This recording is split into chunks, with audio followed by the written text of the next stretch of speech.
특히 이제 냄새로 저희 이 사람들의 스트레스 호르몬 냄새도 맡아요. 네. 아 그래요? 네.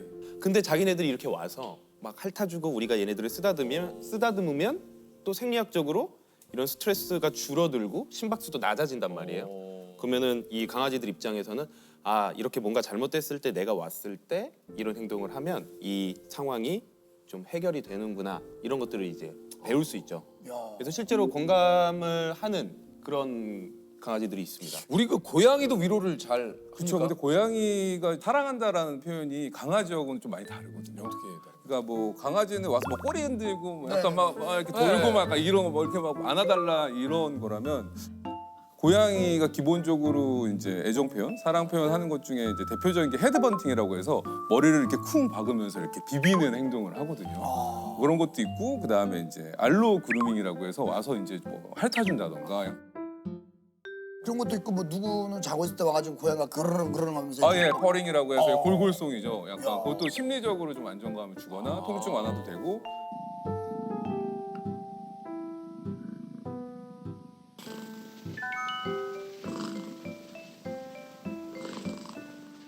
고양이 대표적인 게 이제 슬로우 블링킹이라고 해가지고 눈을 이렇게 좀 천천히 감았다 뜨는 것도 되게 사랑 표현 같은. 아 그것도 이제 사랑 표현이에요. 뭔지 알아 뭔지 알아. 예. 아무튼 뭐 그런 것들 그러다 보니까 조금. 예. 아니 그 저 이제 고양이나 강아지 양육할 때의 어떤 그 신경 쓸 것에 대해서 좀 얘기해 주실 게 있습니까? 저는 항상 얘기하는 게 고양이는 이제 영역 동물이고 집에서만 생활하다 보니까 집안이 그들에게는 이제 세상이고 그럼 그 세상을 어떻게 줄 거냐, 어떻게 만들어 줄 거냐는 이제 오로치 이제 보호자님들의 몫이고 캣타워라던가 뭐 숨숨집, 뭐 스크래처 기본적인 것부터 해서 좀 그런 것들을 풍부하게 해주는 게 이제 보호자님들이 꼭 신경 써줘야 되는 부분들이긴 하죠. 산책은 안 하고요. 산책은 절대 안 돼요. 뭐 외국 같은 경우는 뭐 산책량, 뭐 외출량 아니면은 뭐 산타는 애들도 있거든요. 그런데 이제 한국은 아직은 좀 도시다 보니까 좀 위험 요소가 많아서 권장하지 않죠. 그냥 만약에 이제 산책의 끝은 조금 이제 분실이다, 아이를 잃어버리는 거다라고 생각을 해서. 강아지랑 고양이한테 절대 주면 안 되는 음식들이 아 있죠. 이런 거 있죠. 네. 초콜릿? 초콜릿은 이제 어떤 초콜릿이냐에 따라서 또 다릅니까? 네, 뭐 이제 다크 초콜릿이냐, 예. 뭐 밀크 초콜릿이냐, 화이트 초콜릿이냐, 뭐 코코아 분말이냐 이런 거에 따라서 이 위험도가 좀 달라지고 사실 치료만 잘 받으면 뭐 이제 큰 문제가 생기는 경우가 많지는 않아요. 대신 병원은 가야 되죠. 가장 위험한 거 조금 먹어도 죽는 거는 이제 유박 비료라는 게 있습니다. 이게 비료인데 펠렛처럼 생겼어요. 이렇게 원통형으로 생겼는데 이 아파트 화단이나 이런 데도 많이 뿌려요. 예. 근데 그건 하나만 먹어도 죽을 수 있어요. 근데 이게 사료처럼 생기고 무맛이거든요. 야.